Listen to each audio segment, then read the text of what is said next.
বন্ধুরা, এটা এঁচোড়, কাঁচা কাঁঠাল। এটাকে রান্না করব। এটাকে কেটে কীভাবে কাটার পরে আমি দেখাচ্ছি।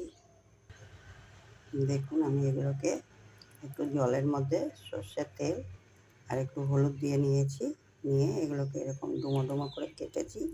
কেটে এবার প্রেসার কুকারে একটা সিটি দেব। দেখুন, আমি এর মধ্যে সামান্য একটু জল দেব, শুধু জল দিয়ে সিটিটা দেব একটা।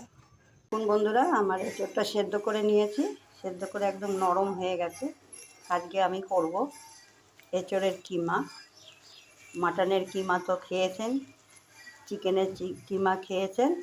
এবার একটু এঁচোড়ের কিমা করে খাবেন।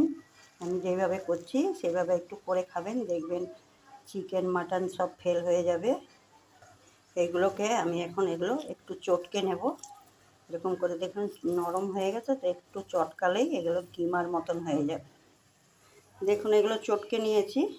এগুলো আমার এরকম হয়ে গেছে। চটকানোর পরে কিমার মতন তৈরি হয়ে গেল। আমি কড়াতে সর্ষের তেল দিয়ে এর মধ্যে 4টে পেঁয়াজ দিয়ে দিয়েছি। এর মধ্যে কিছু ফোড়ন টোড়ন কিছুই নেই, শুধু সর্ষের তেলের মধ্যে 4টে পেঁয়াজ ভাজা হচ্ছে। আমি এবার এই ফ্রাই প্যানের মধ্যে আবার একটু তেল দিয়েছি, দিয়ে আমি এই এঁচোড়টা দিয়ে দিচ্ছি। আমি এঁচোড় কিমাটা দিয়ে দিলাম। এবার এটাকে নাড়াচাড়া করে ভাজা করি।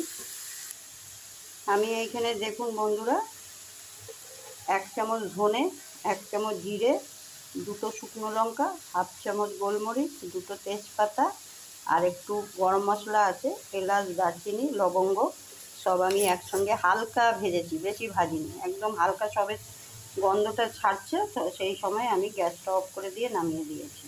এইগুলোকেও আমি এখন পেস্ট করব। দেখুন বন্ধুরা, পেঁয়াজটা আমার ভাজা হয়ে গেছে।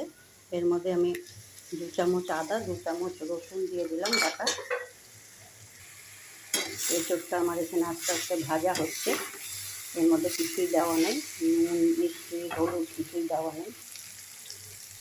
এখন আমি একটু 3 চামচ হলুদ গুঁড়ো, নুন আর একটু চিনি এর মধ্যে দিয়ে দিলাম। আমি ওই মশলাটাকে পেস্ট করে নিয়েছি, দিয়ে এর মধ্যে দিয়ে আবার একটু কষাবো। দেখুন, আমি এগুলো সব কষানো হয়ে গেছে। এর মধ্যে আমি 4 চামচ টক দই ফেটিয়ে দিয়ে দিলাম।